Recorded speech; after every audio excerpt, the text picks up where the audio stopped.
Welcome to our channel. Today, we continue our journey through Jane Austen's Pride and Prejudice. If you missed the previous video on chapters 19 and 20, be sure to check it out. Now, let's dive back into 19th century England and high society. You are listening to Pride and Prejudice by Jane Austen. In chapter 21, the Netherfield Ball is held, providing a social opportunity for the residents of Netherfield and the surrounding area. A ball is a significant event for the Bennet family, as it gives a chance for their daughters to meet eligible suitors and potentially secure advantageous marriages. At the ball, Elizabeth and Mr. Darcy have a tense encounter, with Mr. Darcy insulting Elizabeth's appearance and manners. Despite this initial interaction, Elizabeth continues dancing with many partners, including Mr. Bingley, Mr. Darcy, and Mr. Collins.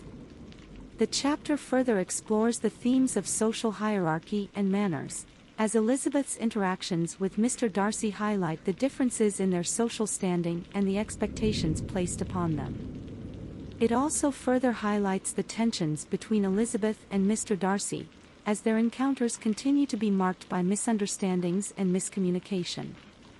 Throughout the chapter, Jane Bennet also continues to capture the attention of Mr. Bingley, with the two growing increasingly close.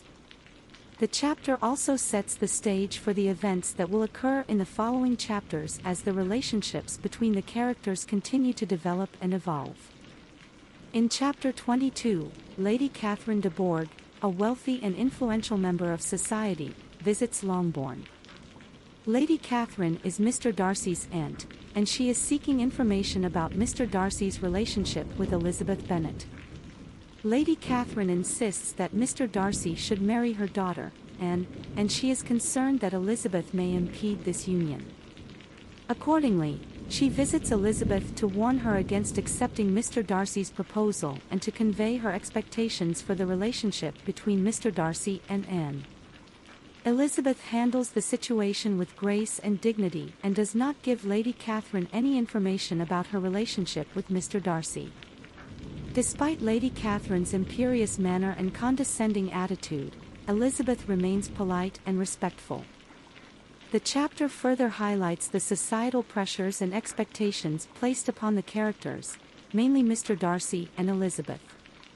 It also further explores the relationship between Elizabeth and Mr. Darcy, as Lady Catherine's visit brings attention to their relationship and the potential consequences of their union. Throughout the chapter, Lady Catherine's actions further emphasize her overbearing and controlling nature as she attempts to dictate the actions and choices of those around her. The chapter also helps to set the stage for the events that will occur in the following chapters as the characters continue to navigate the complexities of their relationships and societal expectations. Thank you for joining us for this summary of Pride and Prejudice, chapters 21 and 22. Stay tuned for more twists and turns in this beloved classic. Don't forget to subscribe for updates, and if you need a copy of the book, check the link in the description. Get ready to fall in love with Elizabeth and Mr. Darcy again. See you in our next video.